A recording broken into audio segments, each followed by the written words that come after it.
welcome to my channel. Jangan lupa like dan subscribe ya. Hayo guys, buruan tekan tombol lonceng di sebelah kanan dan saksikan.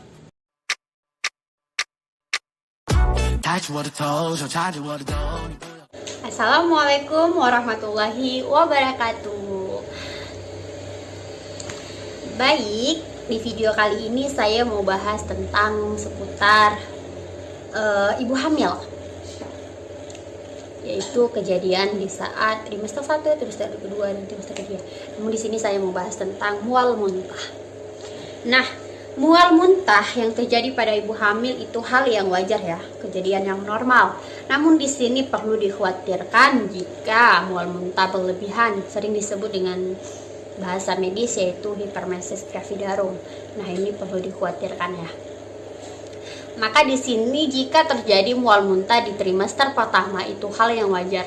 Namun jika memasuki trimester kedua terus terjadi yang namanya mual muntah, itu perlu berkonsultasi ke bidan dulu. Nah, jika sudah tidak ada penanganan ataupun belum ada perubahan, maka di sini bidan biasanya akan melakukan rujukan kepada dokter kandungan atau berkolaborasi dengan dokter kandungan.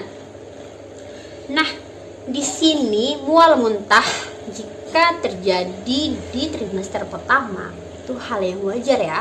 Mengapa? Karena di saat janin sudah berada di dalam kandungan dan di sini dia akan berkembang biak di dalam kandungan tersebut, di sini akan terjadi penekanan di dalam rahim ya, rahim. Maka dia karena yang awalnya tidak ada bayi, sekarang sudah ada bayi, dan di sini dia akan melakukan penekanan di diafragma, yang mana di sini banyak terjadi, yaitu contohnya sesak dan mual muntah.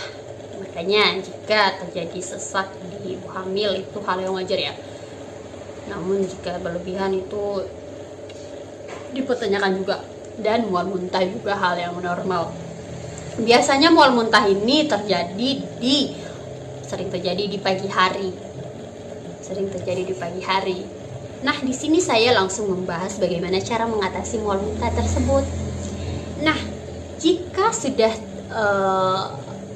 sering dibilang berisi ya, ataupun hamil, di sini akan terjadi mual muntah, dan itu adalah mekanisme atau hal yang normal, hal yang wajar. Dan di sini tidak perlu ada yang dikhawatirkan, kecuali dia memang mual muntah yang berlebihan ya, tidak ada henti-hentinya, pagi siang malam terus muntah, baik itu dia trimester kedua dan belum memasuki trimester kedua. Trimester pertama belum memasuki trimester kedua, itu jika sudah berlebihan itu dikhawatirkan ya, maka segera berkonsultasi ke bidan.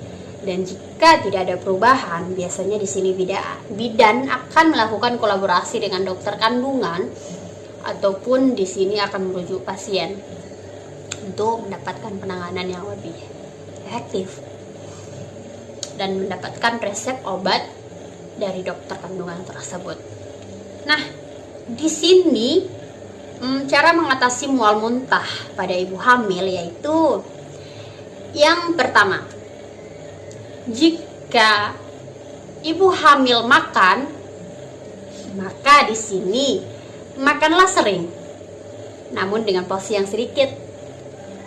Bahasa simpelnya, makan sering tapi sedikit. Makan sering tapi sedikit. Walaupun makan berkali-kali maupun 10 kali 20 kali dalam sehari, namun hindari porsi banyak. Tapi di sini porsinya sedikit dari sebelumnya. Itulah cara mengatasi mual muntah. Yang berikutnya yaitu jika bangun tidur, ibu hamil tersebut jangan langsung bangun dari tempat tidurnya. Dari tempat tidurnya jangan langsung bangun. Jika sudah bangun, beristirahat sebentar, jangan langsung bangun dari tempat tidurnya.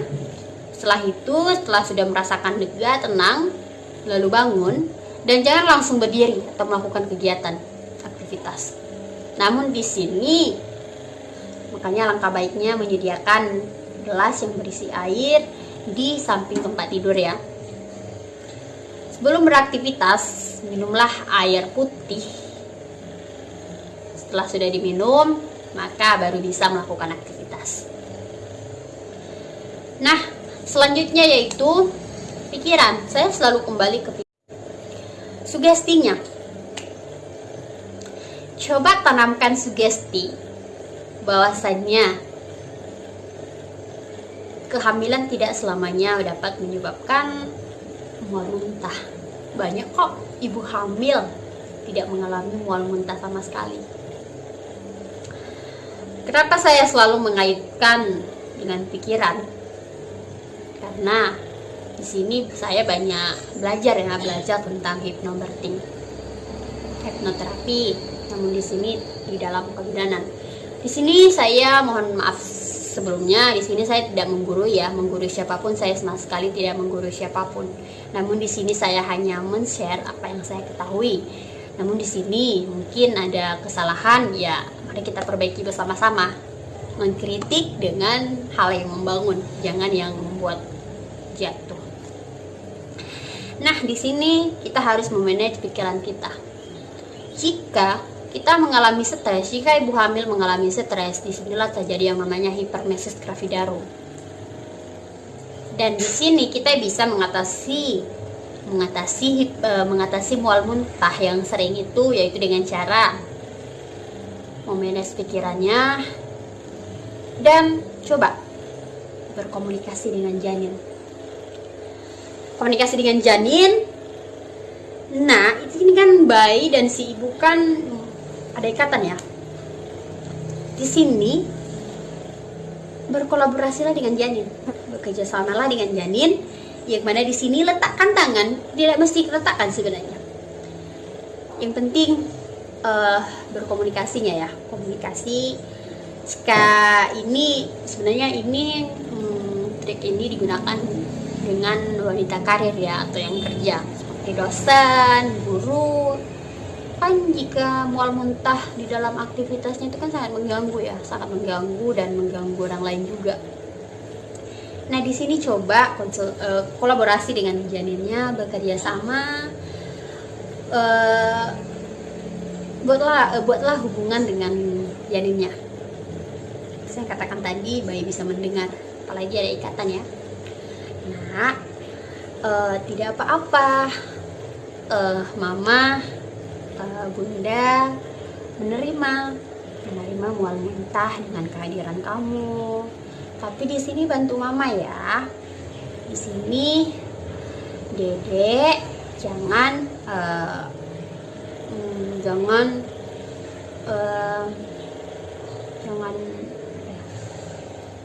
di sini kita kerjasama ya. Jangan buat bunda mual muntah di saat bunda itu melakukan aktivitas. Nggak apa-apa kok kalau bunda mengalami mual muntah di malam hari dan di pagi hari sebelum bunda beraktivitas. Dan ketika kita sering melakukan komunikasi dengan bayi dengan masalah mual muntah, malah banyak yang berhasil ya. Sama sekali tidak terjadi namanya mual muntah lagi. Walaupun itu dalam semester pertama, dia hanya mengalami mual muntah sekali 2 kali ya. Setelah itu tidak ada lagi. Komunikasi dengan bayi dan memanage pikirannya, itu sih banyak membantu ya. Banyak yang saya ketahui dengan cara tersebut banyak membantu. Mungkin itu saja yang dapat saya sampaikan. Terima kasih atas perhatiannya. Terima kasih sudah menonton. Wassalamualaikum warahmatullahi wabarakatuh. Tayang-tayang. Terima kasih udah singgah di channel aku dan nonton channel aku. Buruan yang belum subscribe sekarang tekan tombol lonceng di bawah ya. Like dan berikan komentar kamu di kolom komentar ya. Share ke teman-teman kamu ya guys. See you.